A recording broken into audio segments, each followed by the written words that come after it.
So in the small brief series of working on a Volvo XC70, what are we doing next? Well, watch the film and you'll find out.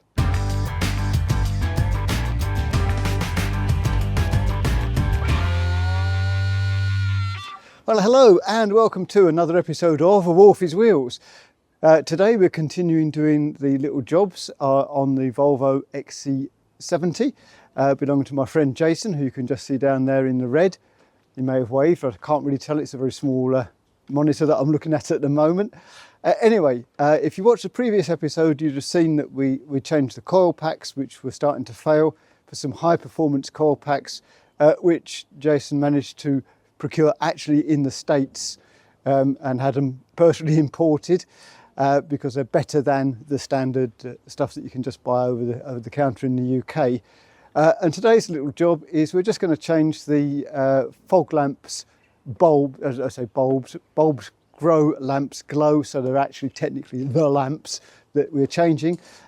It's probably going to be quite a short film, but I think the other film was just getting too long, which is why we've done this on part 2, and it's all done on the same day, which is a relatively cold 1st of February 2025.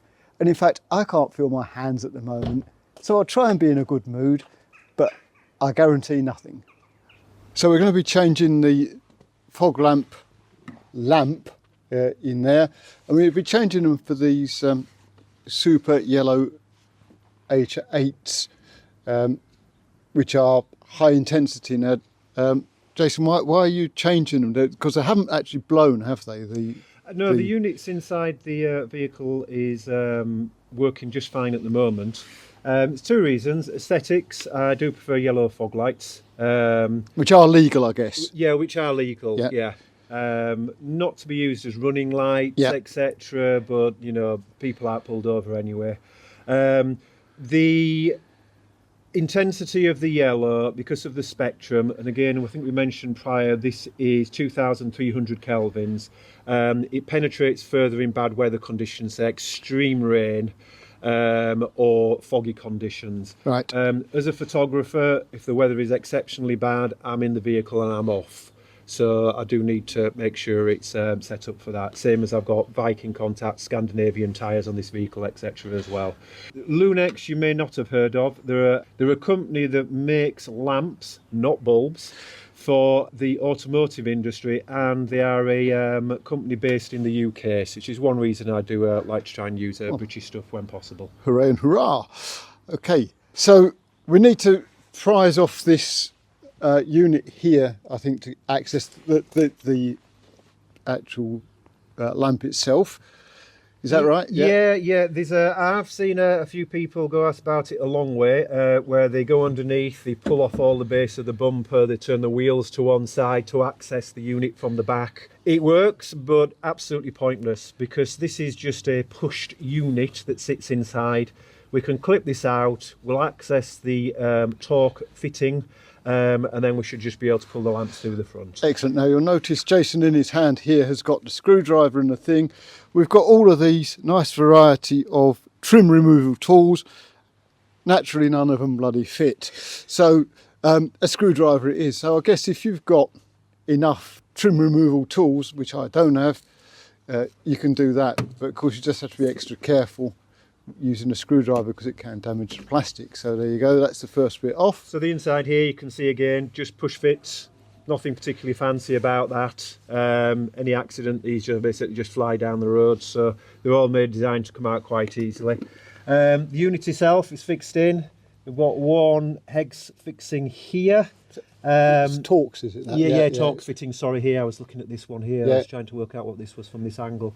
We'll remove this one first. I think the unit will just pull straight forwards, and then we'll be able to twist and access the H8 fitting from the back.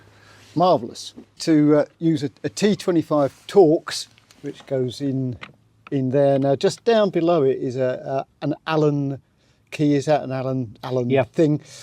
Whatever you do, don't try and undo that, because that actually is an alignment adjuster. So you could sit there, you'd adjust that, remove that, and it would still be stuck in situ, and you'd have the alignment up.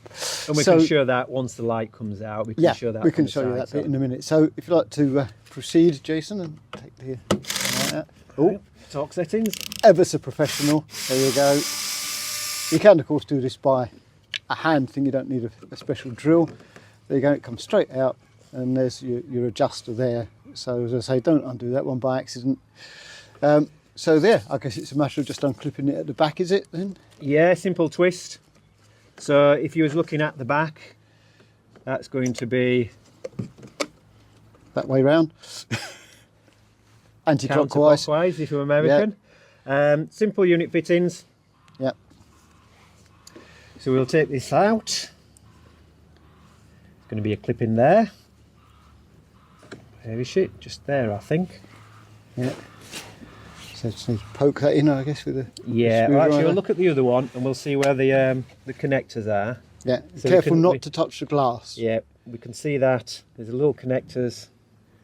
Yeah. Which we need to try and free. Yeah. Got it. Just there. Right. So, see that one in there. Oh, they're not actually sitting into that point. They might be down there actually. Hello. See that? Yes. So I think the clip at either side. So we'll take this out. Yeah. There you go. Simple as that. So there's very, very small fixings either side, and then the unit's clipping around that. So this one is a locator fixing. Yep. Okay. Okay. Excellent. So here we Take go. out this. We would put some contact spray on it, but our contact spray went feral and decided to empty itself all over the driveway. Yeah, that was in the. We didn't actually film that. It was quite an explosive moment in the previous job. It just, the cap basically flew off, and we had a fountain of what was it called? Contact cleaner. Couldn't remember what it's called. So right. Yeah, so you can hear it locate.